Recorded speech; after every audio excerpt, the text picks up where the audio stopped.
के बाद ये एक प्रेस कॉन्फ्रेंस बुलाया गया है और आप सब लोग स्वागत है आप सबका। अभी हम लोगों ने कई परीक्षाओं का आयोजन जो पूर्व में किया हुआ था उसका परीक्षाफल घोषित भी किए हैं। तो कल भी हम लोगों ने 3 परीक्षाफल का घोषित किया है। एक लंबित पुराना छोटा सा मामला था उसका भी परीक्षाफल घोषित किया है। आगे आने वाले समय में भी हम लोग अब बहुत जल्दी जो हमारे लंबित हैं CDPO के, DPRO के, प्रोजेक्ट मैनेजर के और पंचायती राज ऑडिटर का, इन सबों का परीक्षाफल भी हम लोग अगले माह तक निश्चित रूप से घोषित कर देंगे। और उम्मीद है कि जुलाई माह में हम लोग 67 कंबाइंड सिविल सर्विस एग्ज़ाम का, मेंस का भी परीक्षाफल घोषित कर सकेंगे। ये हमारे जो पुराने जितने हम लोग परीक्षा लेते रहे हैं, जो ले चुके हैं, उसका परिणाम परीक्षाफल के बारे में मैंने बताया। अब एक नया टास्क मिला है BPSC को सरकार के द्वारा। आप सब लोग अवगत हैं, वो अध्यापक नियुक्ति के लिए अनुशंसा भेजने के लिए। इसका हम लोगों ने पाठ्यक्रम और परीक्षा के संरचना के बारे में अपने वेबसाइट पर प्रदर्शित कर दिया है। और मैं समझता हूँ कि इसको लेकर के कुछ संशय आप लोगों के भी मन में होगा और अभ्यर्थियों के भी मन में होगा, और मैं चाहूँगा कि आप लोग भी प्रश्न पूछें और उनके बाद अगर कोई संशय है तो मैं कोशिश करूँगा कि उसको दूर करूँ। कुछ जानकारी मैं दे देना चाहूँगा ताकि आप लोग प्रश्न अगर पूछेंगे तो आसानी रहेगा। उसके बाद टोटल पद जो है वो प्राथमिक विद्यालय के लिए 79,943 है, जिसकी अधियाचना आयोग को प्राप्त हुई है। 79,943। उसके बाद माध्यमिक विद्यालय के लिए 32,916, 32,916। और उसके बाद हायर सेकेंडरी के लिए 57,602, 57,602। टोटल होता है 1,70,461, 1,70,461। आप लोग भी टोटल कर लेंगे। अब इसमें जो अर्हताएँ हैं वो सरकार के नियमावली में दिया हुआ है, और जहाँ जहाँ वो मिसिंग होगा वो सरकार के निर्देश पर और सरकार के साथ आयोग की बैठक, संयुक्त बैठक में जो निर्णय लिया जाएगा उसके अनुरूप वो होगा। और वो विज्ञापन के समय, जब विज्ञापन निकलेगा 1-2 दिन में, मैं समझता हूँ कि विज्ञापन भी हम लोग निकाल देंगे। वैसे मैं बता दूँ मोटा मोटी तौर पर कि प्राथमिक विद्यालय के लिए जो न्यूनतम अर्हताएँ होंगी वो inter pass plus CTET plus diploma in elementary education या BEd अगर किया हो तो वो होना चाहिए। माध्यमिक विद्यालय के लिए graduation plus state STET plus BEd, और हायर सेकेंडरी के लिए पोस्ट ग्रेजुएशन होना है और स्टेट और BEd होना है। डिग्री मतलब graduation plus state plus BEd। और इसमें जो नियमावली के हिसाब से ही जो लोग वर्ष 2012 के पूर्व के जो होंगे, जो नियोजित हैं, उनके लिए TET मतलब टीचर्स एलिजिबिलिटी टेस्ट से वो उनको एग्जेम्पशन है। 2012 से? हाँ, तो ये हुआ। उसके अलावा फिर एज रिलैक्सेशन भी है उन लोगों के लिए। वो सारा चीज़ नियमावली में पहले से दिया हुआ है, वही चीज़ विज्ञापन में हम लोग रिपीट कर देंगे। अब जो हम लोगों ने जो पाठ्यक्रम निकाला और जो उसके लाइट में लोगों को जो जिज्ञासा या संशय है, थोड़ा मैं उसको दूर करना चाहूँगा। पहली बात कि ये लोग प्रश्न पूछ रहे हैं कि परीक्षा एक ही दिन में होगा, एक दिन से अधिक में होगा, तो हम लोग आवेदन जो मांगेंगे वो इन सभी पदों के लिए एक साथ मांगेंगे, एक ही आवेदन होगा। मतलब कहने का है कि एक कैंडिडेट अगर वो योग्य है तो वो प्राथमिक के साथ साथ वो हाई स्कूल के लिए भी और हायर सेकेंडरी स्कूल के लिए भी, तीनों के लिए वो अप्लाई कर सकता है। एक साथ अप्लाई एक साथ कर सकता है। और जब हम अप्लाई करने की जब हम उसको सुविधा देंगे, क्योंकि उसका हक भी है, अगर वो योग्य है तो तीनों में अप्लाई कर सकता है, तो स्वाभाविक है कि हम उसको तीनों के लिए परीक्षा में उत्तीर्ण होने के लिए भी हम उसी हिसाब से परीक्षा की तिथि को रखेंगे, ताकि अगर वो योग्य कैंडिडेट है तो वो तीनों परीक्षा में अलग अलग तिथि पर वो भाग ले सकता है। अब हम आते हैं पाठ्यक्रम के बारे में।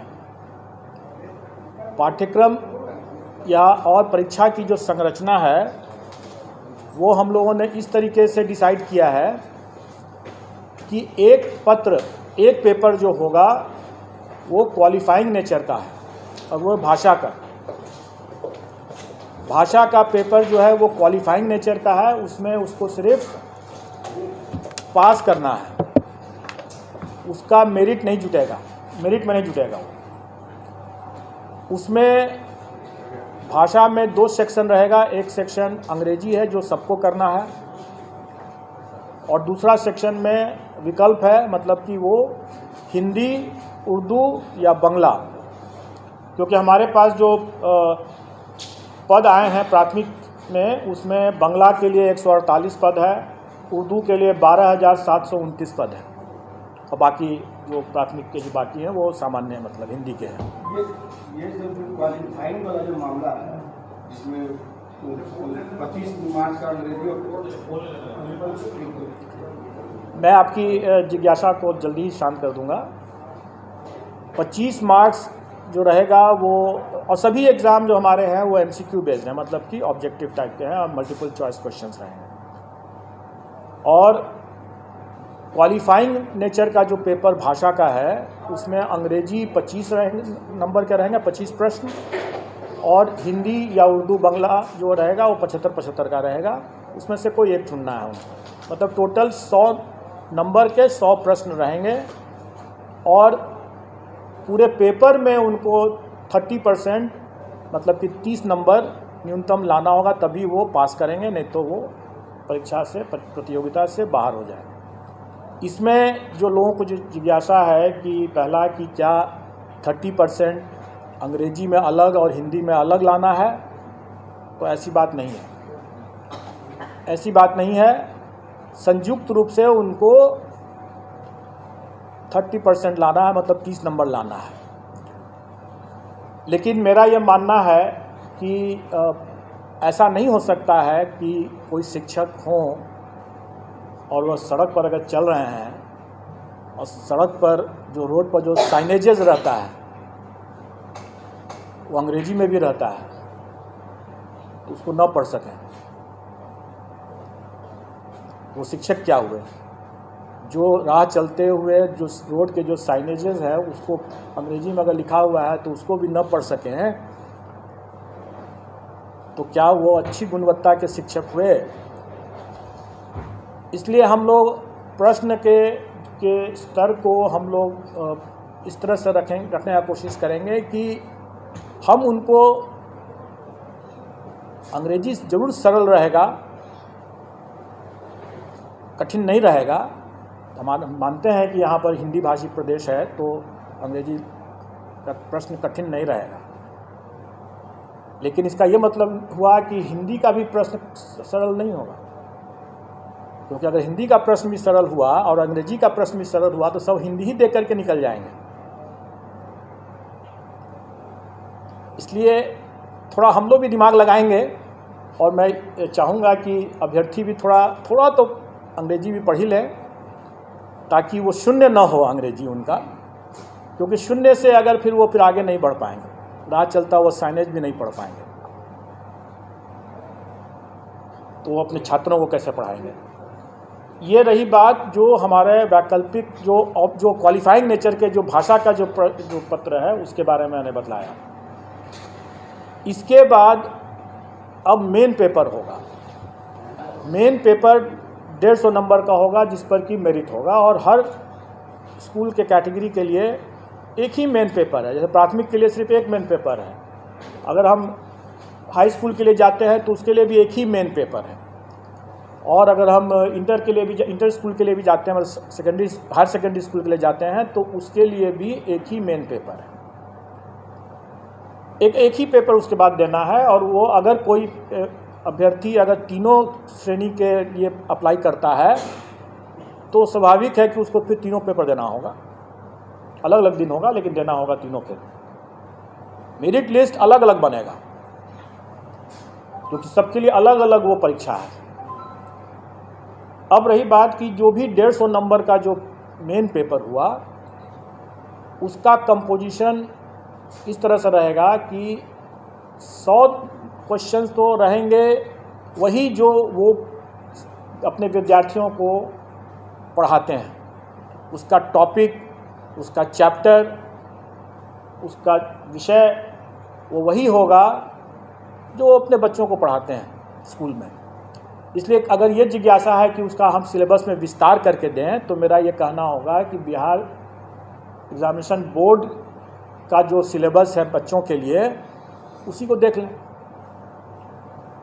उसी को पढ़ लें, चैप्टर उसी के हिसाब से कंप्लीट कर लें, उनका डिटेल सिलेबस हो जाएगा। अगर मान लें कि अगर कोई फिजिक्स का देखता है या कोई हिंदी का देखता है तो जो अगर कोई इंटर का अगर है वो विषय तो इंटर में जो पढ़ाई होती है एक फिजिक्स के स्टूडेंट के लिए उसका वही रहेगा, चैप्टर कंटेंट्स वही रहेगा। प्राथमिक विद्यालय में भी अगर जो बच्चों को जो पढ़ाते हैं शिक्षक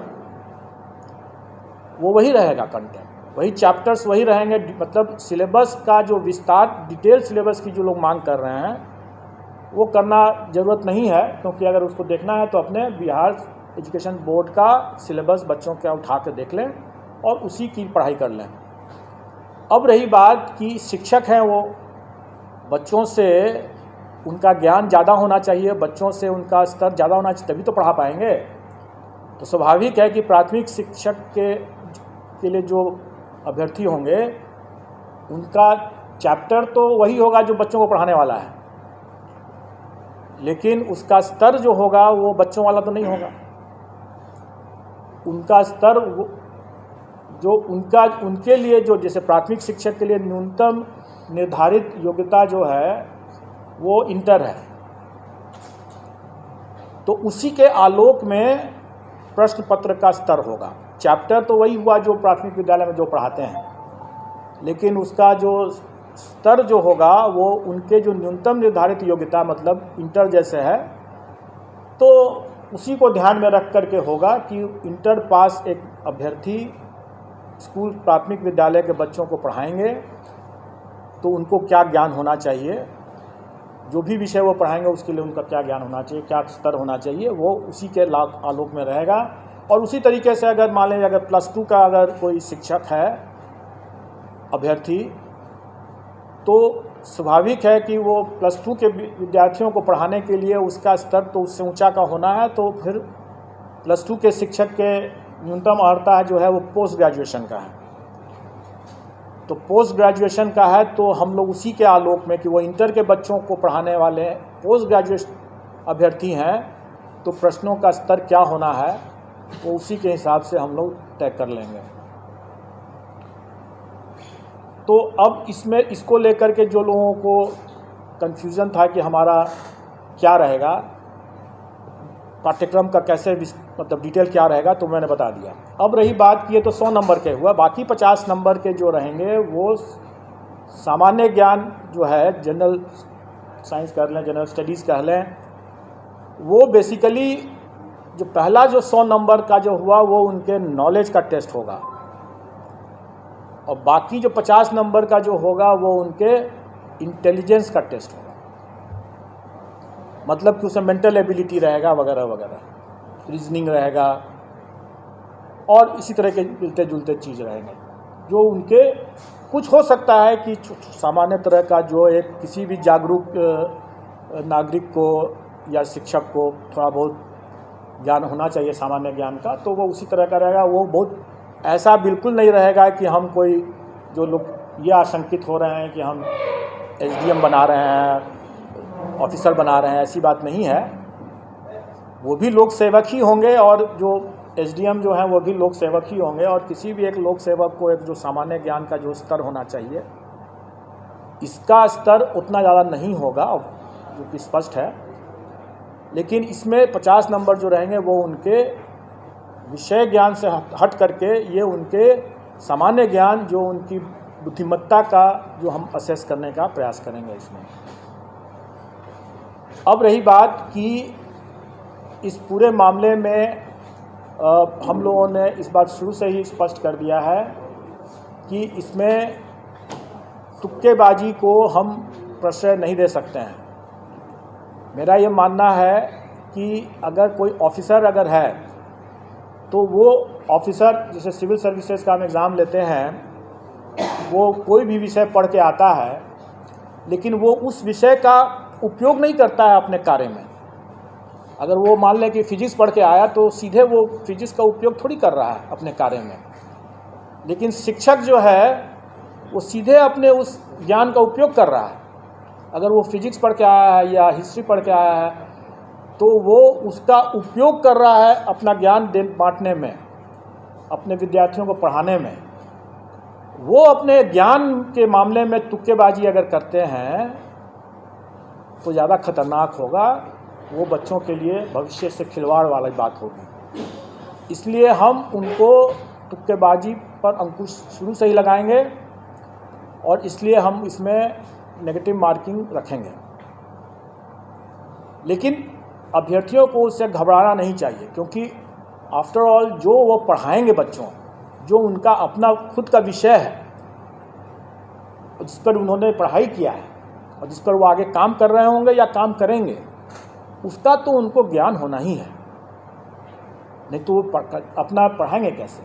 इसलिए वो चूँकि उनका ज्ञान भी है, उसका अनुभव भी है, इसलिए उनको कोई उसमें तुक्का लगाने की ज़रूरत नहीं होगी उनको।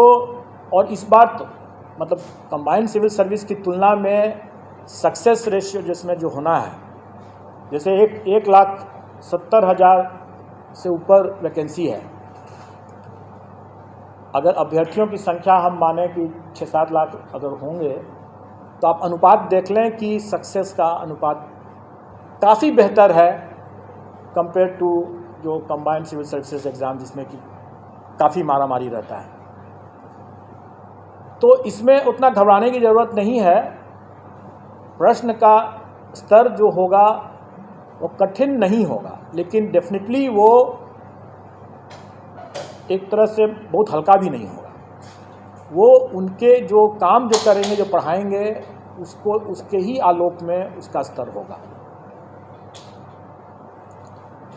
तो नेगेटिव मार्किंग कितना होगा उसके बारे में जो लोग यहाँ पर पहले से जुटे हुए हैं आयोग के संबंध में, नेगेटिव मार्किंग संबंध में, जानते हैं कि अगर 5 ऑप्शन रहेंगे अगर, तो 1/n-1 होता है फॉर्मूला उसके हिसाब से। मतलब कि अगर 5 ऑप्शन है तो मतलब कि 4 गलत प्रश्न और 1 सही प्रश्न मिलाकर के 0 होना है।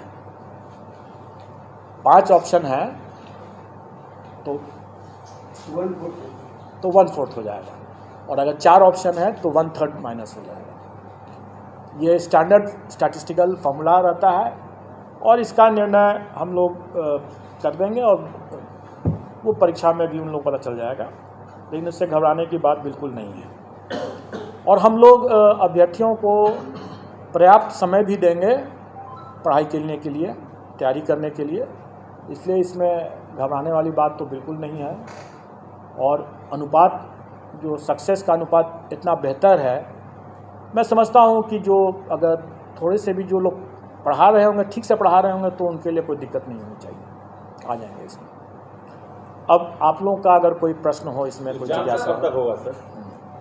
एग्ज़ाम कब तक होगा। एग्ज़ाम हम लोग में कोशिश करेंगे कि हम लोग उनको लगभग 3 माह का हम लोग उनको टाइम तो देना चाहेंगे, 90 दिन का। दिसंबर में लगभग एग्जाम होगा, नवंबर तक तो सितंबर तो आप लोग हम लोग एक साथ रोटी भी खा सकते हैं और सब्जी भी खा सकते हैं। तो हम लोग सितंबर में अगर वो परीक्षा कर रहे हैं तो इसका ये मतलब थोड़ी है कि हम लोग उसके पहले परीक्षा दूसरा नहीं ले सकते हैं। हम लोग उसके मतलब नहीं, ऐसी बात नहीं, हम लोग आसपास हम लोग उनको पर्याप्त समय देंगे। और मोटा मोटी आप ये समझ के चलें कि अगस्त महीने में एग्ज़ाम होगा। अगस्त महीने में एग्ज़ाम होगा। हम लोग अभी चूँकि वो ये एग्ज़ाम 4 दिन चलेगा, क्योंकि 4 पेपर हो जाते हैं, और चूँकि हमें सबको मौका देना है, प्राथमिक के लिए भी और हाई स्कूल के लिए भी और हायर सेकेंडरी के लिए भी, इसलिए वो हमें समय लगेगा उसमें।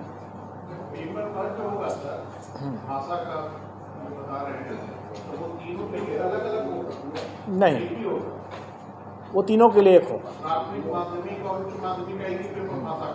इसलिए आपको वो सरल होगा, वो सरल होगा। हम लोग चाहेंगे कि जो हमारे शिक्षक हैं वो अपने भी मतलब सर उठा करके चलें, और आप लोग भी जब जाकर के जब कभी चेक करते हैं और बोल पाते हैं कि उनको मतलब एक स्पेलिंग नहीं अपना रविवार शनिवार तक नहीं जानते हैं, तो फिर बड़ा दुखद स्थिति वैसी नहीं होगी बात। बस उतना ही जानना है उनको, क्योंकि उसके बाद जो अपने विषय के जो हैं वो अपने विषय के तो ज्ञाता हैं ही। इसका सिलेबस क्या होगा सर, भाषा का? वही तो मैं बता रहा हूँ कि ये एक सामान्य होगा। अगर मान लें कि अंग्रेजी की बात अगर करें तो वो कम से कम अगर अंग्रेजी का अखबार उठा करके पढ़ तो सकें, 4 लाइन कोई लिखा हुआ है तो उसको समझ तो सकें कि क्या लिखा हुआ है, उतना ही भर है, सामान्य है। कोई हम उसमें उनसे शेक्सपियर के बारे में नहीं पूछने वाले हैं।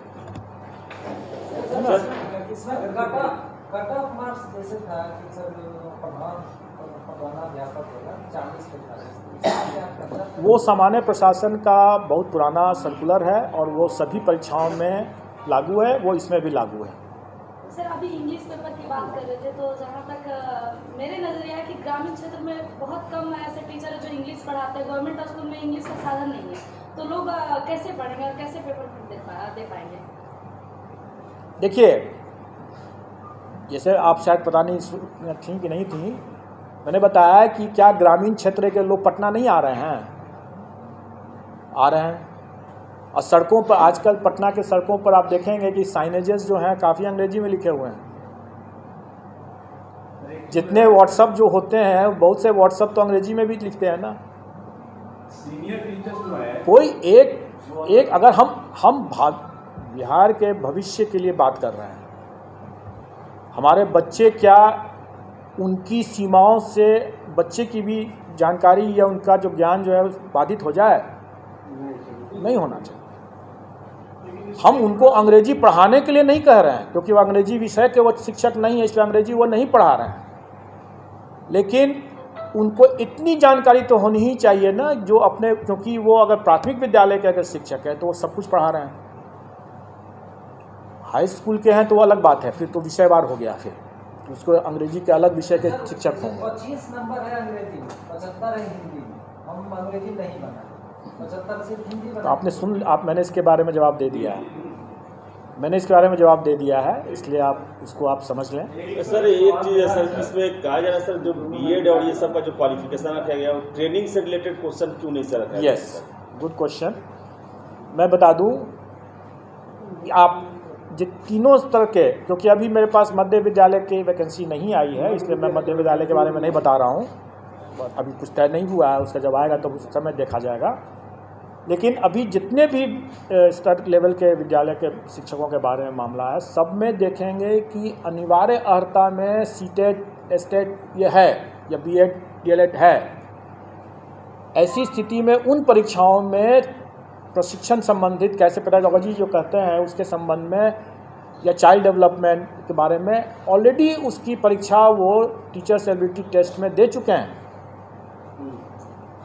तो अब फिर से उसी चीज़ के अगर हम लेने लगे हैं तो फिर आप ही लोग कहेंगे कि जब उसमें जब ले ही चुके हैं तो फिर इसमें भी वही चीज़ ले रहे हैं, तो नई परीक्षा की क्या ज़रूरत है?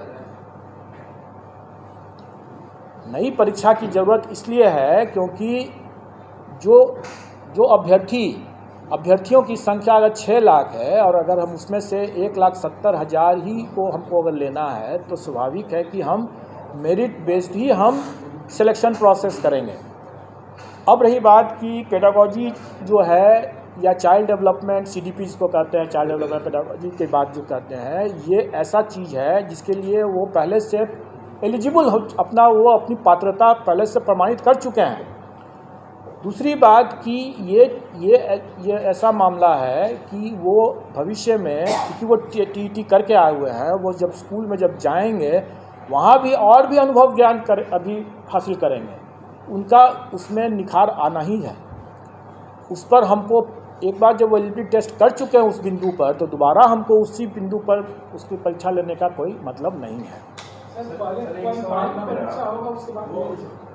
ये भाषा वाले में आप जनरल लोग या इंग्लिश और हिंदी दोनों होना चाहिए, लेकिन अगर कोई बांग्ला का इंस्ट्रूमेंट है या उर्दू का इंस्ट्रूमेंट है, उसके लिए क्या वो भाषा का क्या? वही तो मैं बताया ना कि Hindi oblique Urdu oblique Bangla. Hindi oblique प्रश्न पत्र बाइलिंगुअल रहेगा या हिंदी केवल? देखिए, प्रश्न पत्र जो हमारा जो सब्जेक्ट का जो रहेगा वो बाइलिंगुअल रहेगा, लेकिन नेचुरली अगर हिंदी का प्रश्न अगर है, का पेपर है, तो हिंदी में ही सिर्फ रहेगा। अगर इंग्लिश का है तो फिर उसमें हिंदी तो नहीं रहेगा। एक उर्दू वाले मदरसा वाले जो लैंग्वेज का जो विषय का जो पेपर रहेगा वो उसी लैंग्वेज में रहेगा, जो बाइलिंगुअल नहीं रहेगा। ये TET को लेके बिहार में जो अब तक परीक्षाएं हुई है, इसमें महिलाओं को विशेष छूट दिया गया है कि 85% उनके दिए 85 मार्क्स है, तो क्या वो छूट आप जारी रखेंगे या फिर 90 का है? देखिए, जो मिनिमम क्वालिफाइंग जो कट ऑफ है वो सरकार के द्वारा पहले से निर्धारित है। उसमें महिलाओं के लिए अलग है, सामान्य के लिए अलग है। वो उसका पूरा आप लोगों को ज्ञान होगा, हमारे पाठ्यक्रम में भी वो फॉर्म परसेंटेज लिखा हुआ है। अब रही बात कि सरकार ने इस बार जो नियमावली जो बनाया है उसमें प्राथमिक विद्यालय के शिक्षकों के लिए शिक्षकों के पद पर महिलाओं के लिए आरक्षण जो है 50% शायद रखा है, 50% रखा है, जो अन्य में 30% या 35% है, 35% है।